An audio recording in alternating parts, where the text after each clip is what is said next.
माँ के प्यारे बच्चों, जिस तरह ये माचिस है और इसके अंदर तीलियां हैं, और जब तक इसका प्रयोग ना किया जाए तो हम लोग इसकी तीलियों की चिंगारी को, उसकी आग को अनुभव नहीं कर सकते, देख नहीं सकते, और ना ही उस आग को देख सकते हैं। और अगर माचिस की तीली का प्रयोग किया जाए तो उस आग को देख सकते हैं। ऐसे ये डिब्बी में कैद है। जब तक इसका यूज नहीं करेंगे तब तक ये यूं ही पड़ी रहेगी। इसकी आग नहीं दिखाई देगी और ना ही उस आग से हम लोग कुछ सदुपयोग कर पाएंगे। इसी तरह परमात्मा ने हम सब बच्चों के अंदर ढेर सारी ब्रह्मांड की शक्तियां दे रखी हैं, और वो भी इस शरीर के अंदर कैद हैं। जब तक हम उनका सदुपयोग नहीं करेंगे, जब तक उनको जागृत अवस्था में नहीं लाएंगे, तब तक वो यूं ही सुप्तावस्था में पड़ी रहेंगी। तो जरूरत किसकी है? उन शक्तियों को जागृत अवस्था में लाने की। आवश्यकता किसकी है? जो अपने चक्र हैं, विशेष चक्र हैं, उनको जागृत करने की। उन चक्रों में जो दिव्य शक्तियां हैं उनको जागृत करने की। और ये सब करने के लिए क्या करना है? मेडिटेशन, मेडिटेशन और मेडिटेशन। मेडिटेशन की 2 लाइनें हैं, no meditation no life. No meditation no life. एक नो है एन और O, N O, no, no माने नहीं। दूसरा नो है KNOW, नो। एक का मतलब है जानना और एक का मतलब है नहीं। अगर हम मेडिटेशन को नहीं जानते तो इसका मतलब है हम अपनी लाइफ को नहीं जानते। जिसने मेडिटेशन को जाना है उसने अपने जीवन को जाना है। जरूरी है मेडिटेशन को जानना। अगर हम मेडिटेशन को जान लेंगे, मेडिटेशन में है क्या? मेडिटेशन में आप बिल्कुल चेतन अवस्था में आ जाते हो। आपके जो विचार हैं वो शून्य हो जाते हैं, और जैसे ही विचार शून्य होते हैं वैसे ही आपकी लौ परमात्मा से जुड़ जाती है। वही जागृति है। और जब तक विचार चलते रहते हैं, आप देखोगे कि जब आप सोते भी हो तो उसमें सपने आने लगते हैं आपको। जो आपके अंदर विचार है, संग्रहित हैं, वो सपनों की तरह आपको दिखने लगते हैं। जो भी आपने कभी सोचा होता है वो आपको सपने दिखाई देने लगते हैं। वो विचारों का, सपने क्या है? विचारों का संग्रह है। तो सबसे जरूरत है आपको जीवन में मेडिटेशन की, और जो मेडिटेशन को जानता है वो अपने जीवन को जानता है। और जब मेडिटेशन में आप परफेक्ट होते हो तो आप परमात्मा से जुड़ जाते हो। मेडिटेशन एक ऐसा माध्यम है जिसके द्वारा आप परमात्मा से आपकी लौ जुड़ती है। तो जीवन में मेडिटेशन का जो महत्व है उसको जाने, उसको समझे, और सिर्फ जाने और समझे नहीं, उसको प्रयोग में लाए। जो प्रयोग में लाता है वाकई उसका जीवन सफल हो जाता है। मेडिटेशन इस तरह करें कि आप विचार आपके शून्य हो जाएं। और करने का तरीका क्या है? कि सब कुछ छोड़ दें, कुछ ना करें।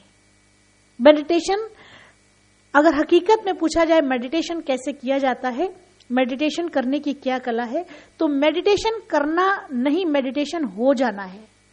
मेडिटेशन में सत्य तो यह है कि मेडिटेशन में कुछ किया ही नहीं जाता। मेडिटेशन में सब कुछ छोड़ दिया जाता है।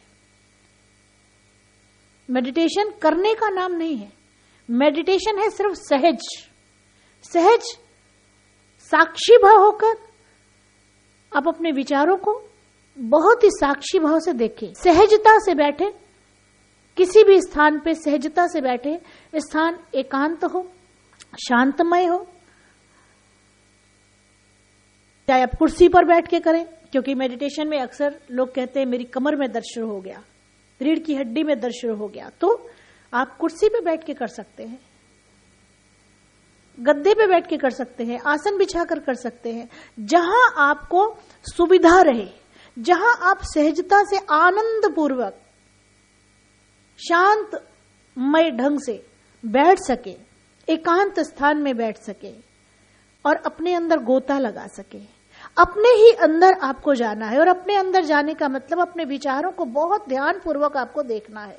आपको विचारों को ये भी नहीं कहना कि हट जाओ, आपको ये भी नहीं, उन विचारों के साथ आपको चलना भी नहीं है। विचार आपके कहीं जा रहे हैं, उनके साथ आपको जाना भी नहीं। सहजता से अपने विचारों को आपको देखना है, और धीरे धीरे वो विचार आपके गायब होना शुरू हो जाएंगे। बिल्कुल साक्षी भाव से देखना, हस्तक्षेप नहीं करना है। क्यों आ रहे हैं, किस लिए आ रहे हैं, इनके साथ आपको कुछ करना नहीं है, सिर्फ साक्षी भाव से देखना है, शांत भाव से देखना है, और देखते देखते ये दूर हो जाएंगे। अपने श्वासों की गति को देखो, अपने सहजता से श्वासों की गति को देखो। जो भी श्वास आपकी आ रही है, जा रही है, बहुत ही सहज भाव से अपने आने जाने वाली श्वासों को देखो। देखते देखते आपके विचार आ जाएंगे, और जब विचार आ जाएंगे और उन विचारों को आप गहरी नजर से देखोगे, वो विचार धीरे धीरे गायब होने लगेंगे। उन विचारों को साथ जुड़ो नहीं, उन विचारों के साथ चलो नहीं, उन विचारों के साथ हस्तक्षेप मत करो, उन विचारों के साथ अब मिलो नहीं, उन विचारों से आप बातचीत मत करने लगो। अब अपने श्वासों पे ध्यान दो। जो भी श्वास आ जा रही है, साक्षी भाव से उन्हें देखो। देखते ही देखते आप ध्यानमय होने लगोगे।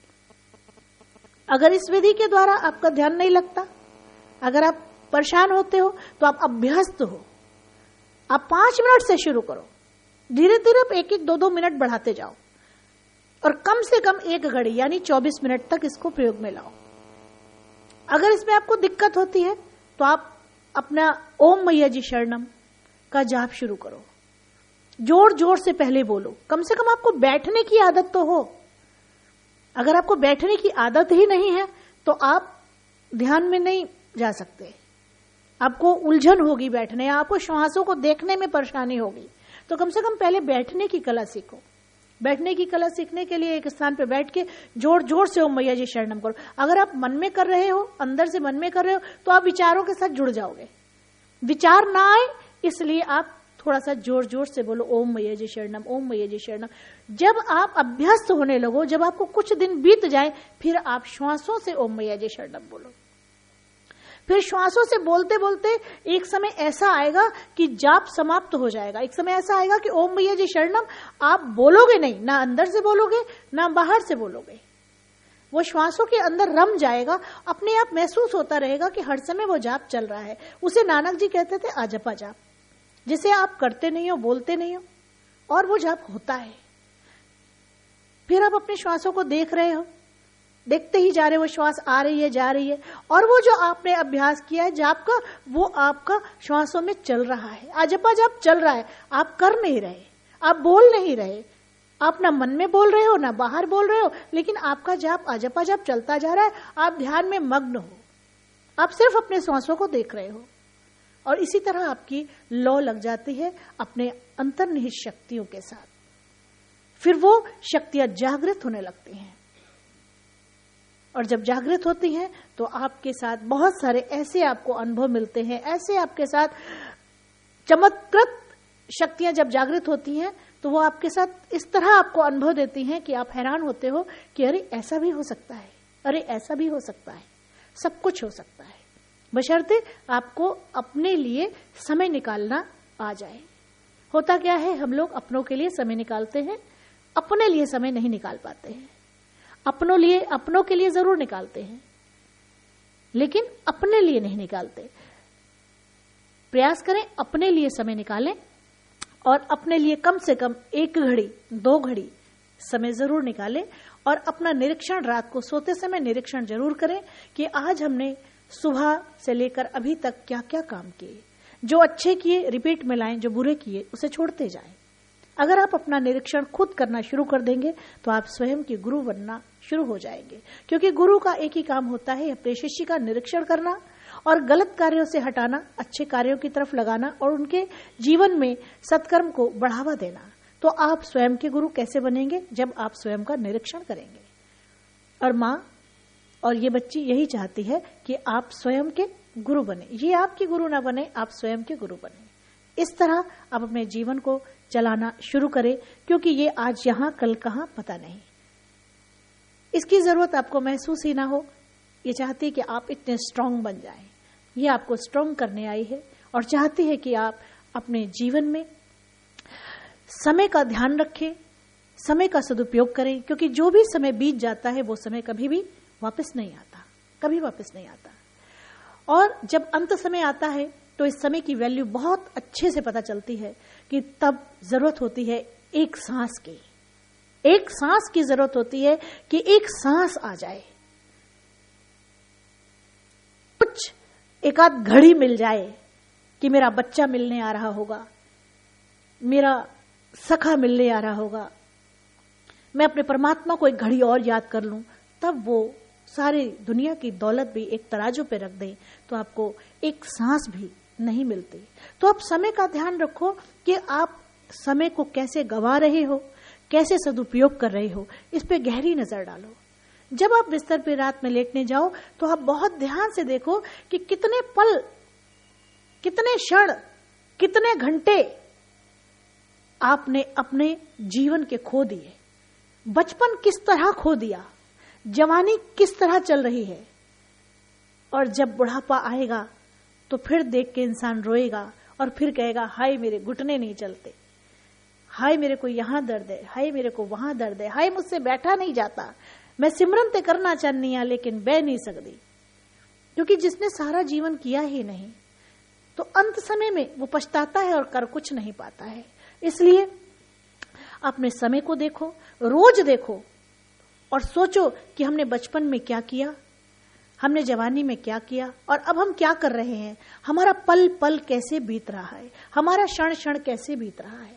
जब हम अपने समय पर ध्यान देंगे तो समय का सेविंग करनी आ जाएगी, उस समय में कैसे सदुपयोग करना है ये समझ में आने लगेगा। क्योंकि एक बार समय चला जाता है तो वो समय कभी लौट के नहीं आता। समय की बहुमूल्यता जाने, समय की बहुमूल्यता जीवन में सबसे अधिक है जो कभी नहीं लौट के आती। इस समय को व्यर्थ ना गंवाएं, व्यर्थ की वार्तालाप में अपने समय को ना खोएं, व्यर्थ के झगड़ों में अपने समय को ना खोएं, आपसी झगड़ों में, गैरों के झगड़ों में, दूसरे के मिलाप कराने में स्वयं पर नजर डालें, स्वयं को संवारें। स्वयं संवर गए तो जग संवर ही जाएगा। स्वयं को संवारने की कला सीखें, स्वयं को बदलने की कला सीखें। दूसरों को बदलने के लिए परमात्मा बैठा है, दूसरों को बदलने के लिए सदगुरु साईं बैठा है, दूसरों को बदलने के लिए परमात्मा ने जरूर कोई साधन इस संसार में भेजे हुए हैं। हमें स्वयं को बदलना है और स्वयं को बदलने के लिए हमें संकल्प करना है कि आज से, अभी से, इसी पल से हम लोग स्वयं पर नजर रखेंगे, स्वयं को बदलेंगे, अपने अवगुणों को देखेंगे, दूसरे के अंदर गुणों को देखने की पूरी कोशिश करेंगे, पूरा प्रयास करेंगे। भगवान ने जिस जीव को भी इस संसार में भेजा है उसके अंदर निश्चित ही गुण जरूर डाल के भेजे हैं। तो हमें उनके अवगुणों को नहीं देखना, हमें उनके गुणों को देखना है और अपने अंदर तलाश करनी है अवगुणों की। हमारे अंदर जो भी गुण है वो परमात्मा देख रहा है, हमारा सदगुरु देख रहा है, लेकिन हमारे जो अवगुण हैं उन्हें अवगुणों पर हमें ध्यान देना है कि कौन सा ऐसा अवगुण है जो हमें तकलीफ देता है या जो परमात्मा को पसंद ना आए। कोई ऐसा अवगुण तो नहीं जो हमारे साईं को, हमारे सदगुरु को पसंद ना हो। हे प्रभु, हमसे जीवन में ऐसा कोई गुनाह ना कराना जो हमें अपनी नजर में गिरा दे या हमारे सदगुरु की नजर में गिरा दे या परमात्मा की नजर में गिरा दे। हे मेरे साईं, हमसे कोई भी ऐसा गुनाह ना हो, कोई भी ऐसी गलती ना हो, ऐसी प्रार्थना हमें करनी है और उस पर अमल करना है। बोलो सच्चे दरबार की, माँ के प्यार की, जयकारा शेरा वाले दा।